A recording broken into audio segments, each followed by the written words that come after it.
레위기 6장 8절부터 30절까지 말씀 교독합니다.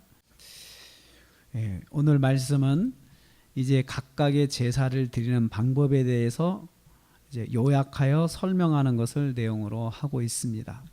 레위기가 보면은 제사에 대한 이야기를 하면서 재미도 없고 딱똑하고 그렇지만 이 말씀이 참 중요합니다.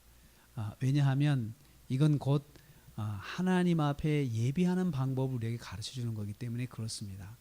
그래서 신앙생활하면서 하나님께 예배하는 것 중요하고요. 그 다음에 예배 드린 성도가 이제 하나님 말씀으로 살아가는 생활이 또 중요하거든요. 이 두 가지 축이 딱 서야 되는데 지금 우리는 먼저 예배에 대한 그 말씀을 보고 있는 것입니다. 그래서 이제 제사에 대해서 일일이 설명을 한 다음에 다시 한번 요약을 하면서 제사 드리는 규정만 간략하게 다시 정리를 하고 있는 것입니다. 먼저 번제의 규례는 이렇다라고 8절에서 13절 요약을 해줍니다. 우리가 앞에서 본 것처럼 번제는 기쁨과 감사의 표시로 하나님께 자주 바치는 제사가 번제입니다.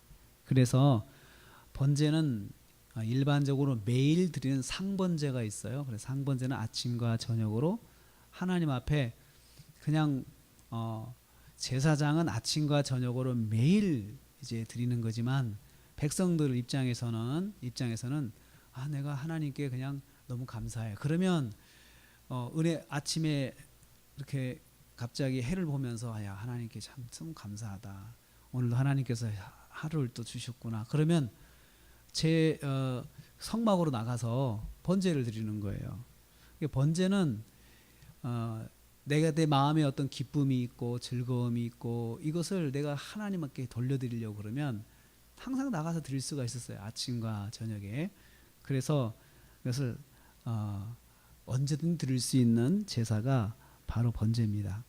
또 제사장이 상번제로 아침 저녁에 드리지만 또 안식일과 절기에도 반드시 드리는 것이 번제입니다. 이 번제의 제물은 아침까지 제단 위 석쇠 위에 두어라 라고 했습니다. 아침에 드리는 제사가 있고 저녁에 드리는 제사가 있잖아요. 번제가. 그러면 저녁에 올린 제물은 밤새 이 석쇠 위에서 두어서 하나님께 올라가도록 하고, 그러면 아침이 되면서 새로운 제물이 올라가야 되니까 갈아야 되지 않겠어요, 제물을. 그래서 이제 그 제물을 새로운 제물을 넣을 때 이제 재를 꺼내 가지고 하고, 아침에 드렸던 제물은 저녁 제물을 드리기 전에 다시 정리를 해서 저녁 제물을 이제 올리는 그런 거죠. 이때 불은 꺼지지 않게 관리를 해야 된다. 3번 강조하고 있어요. 9절, 12절, 13절. 불이 꺼지지 않아. 이 중요한 게 불이 안 꺼져야 된다는 거예요. 그렇기 때문에 제사장은 제단에 불이 꺼지지 않도록 지켜 서 있어야 되겠죠. 한 사람이. 그리고 항상 그 불이 유지가 될 수 있도록 해야 되죠. 왜 그럴까요? 제사장이 상번제로 아침 저녁으로 드릴 때 불이 꺼져가지고 불을 살리는 작업으로 중단되지 않도록 해야 되고, 항상 드려질 수 있도록 불이 꺼져 있으면 안 되잖아요. 그때서 불을 피우고 어쩌고 이러면은 그 제사를 드리고자 하는 그 마음의 감격이 다 식어버리잖아요. 그러니까 항상 제사장은 불을 꺼뜨리지 않게 된다. 기도의 불. 오늘날은 기도의 불이 꺼지지 않아야 된다. 교회에서 예배의 불이 꺼지지 않아야 된다. 우리가 그렇게 말씀을 할 수 있습니다. 소제 규례에 대해서 이제 14절에서 23절까지 말씀하는데요. 소제는 곡물 제사입니다. 곡물을 드리는 거죠. 근데 소제는 단독으로 드리는 것이 아니고 항상 같이 이렇게 드리는 건데요.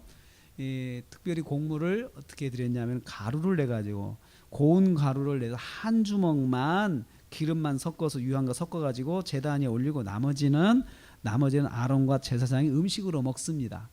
그래서 먹는데 이때 누룩을 넣으면 안 된다는 거예요. 누룩을 넣어서 순수한 곡물로 먹지 그냥 누룩으로 좀 지나서 부풀어서 많이 보이게 하는 이런 식으로 하면 안 된다라고 하는 것입니다. 소제물의 곡물은 제사장의 소득이 되었다 그랬습니다. 17절 말씀에. 근데 특별히 이 소제는 언제 반드시 드려야 되냐 하면은 대제사장과 제사장을 세우기 위해서 기름 부을 때, 제사장을 세우려 기름을 부었잖아요. 또 대제사장도 기름을 붓는데 그때 그때 예물로 소제를 드려야 됩니다. 소제를. 그래서 이 소제물은 완전히 불사르고 먹지 말아야 된다. 제사장을 세울 때 드리는 소제물은 다 태워라. 다 태워서 그거 먹지 마라. 그러나 다른 소제물은 일부만 조금만 드리고 나머지는 음식으로 삼아라 라고 했습니다. 소제는 곡물 제사로 한 주먹만 드려서 태우는 제사입니다. 그리고 나머지는 제사장의 음식이 되었습니다. 그래서 제사장이 온전히 제사의 일에만 전념할 수 있도록 그렇게 하나님께서 먹을 것을 보장을 해 주신 것입니다. 속죄제의 규례에 대해서 24절에 30절에 나옵니다. 속죄제는 부지 중에 범죄했을 때 내가 나중에 알았어요. 그러면 아이고 내가 하나님께 범죄했다 해서 드리는 것이 속죄제입니다. 이건 회개의 제사인데요. 이 제사장이 그 제물을 올리는 제사장만 고기를 먹습니다. 그리고 다 나머지 고기는 태웁니다. 여기서 중요한 것은 제사를 드리다가 이제 피를 다루는데 이 피를 다루다가 제사장 옷에 묻었어요. 묻으면 그냥 성소에 들어갈 때 그냥 들어가면 안 됩니다. 피 묻은 옷을 물두멍에서 빨아야 돼요. 빨아요. 피 묻은 것을 이렇게 빨아서 깨끗하게 하고 그리고 나서 하나님께 들어가는 거죠. 하나님을 섬기는 제사를 하면서 피가 묻었어요. 그러면 우린 그냥 섬기다 한 거니까 받을 수 있잖아요. 그런데 하나님께서 그렇게 하면 안 된다 그러셨어요. 그거 닦고 들어라. 나를 만날 때는 깨끗하게 닦고 들어라. 그렇게 하나님께서 아주 거룩하신 하나님이십니다. 하나님 일을 하면서 묻은 그 오물도 다 닦아야 된다. 피도 다 닦고 깨끗하게 옷을 하고 와라. 그리고 죄를 버릴 때 이제 죄를 버리는데요.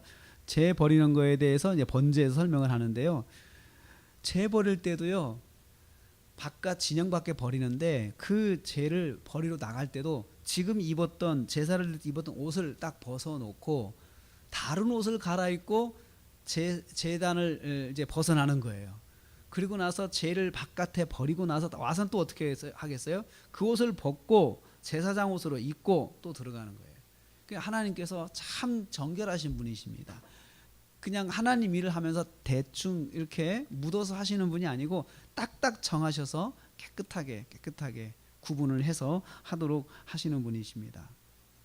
제물에 피가 묻었으면 제사를 드리다가 옷에 피가 묻었으면 물두멍에서 깨끗이 빨아서 입어야 되고 제사장은 항상 깨끗한 옷을 입고 있어야 합니다.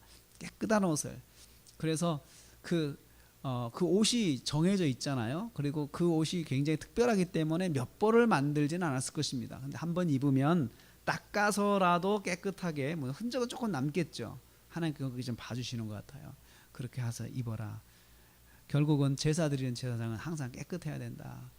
그리고 오늘 말씀의 그런 핵심은 불은 꺼트리면 안 된다는 거죠. 언제든지 제사를 드릴 수 있도록 불을 꺼트리면 안 된다. 제사장이 그게 항상 일이었을 것입니다. 항상 그 당번이 옆에 있어가지고 나무를 새로 올리고 계속 올려가지고 불이 꺼지지 않도록 그래서 언제든지 제사를 드릴 수 있도록 언제든지 예배를 드릴 수 있도록 대기하는 거죠. 언제든지 와서 예배할 수 있도록 그게 바로 제사장이 해야 할 일이었습니다. 오늘도 우리가 하루를 시작합니다.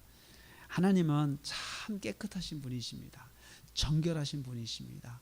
그래서 그분을 만날 때는 우리는 항상 깨끗해야 돼요. 어떻게 깨끗하면 옷에 묻은 피를 닦아라 라고 했는데 우리는 예수님의 보혈로 깨끗하게 항상 하나님께 나갈 수가 있습니다. 오늘 하루 우리가 하나님과 만나고 하나님과 동행하는데 예수 그리스도의 보혈의 공로를 힘입어서 항상 하나님과 함께하고 하나님을 의지하고 이렇게 해서 하루를 또 하나님과 동행하는 삶으로 승리하시기를 주님의 이름으로 축복합니다.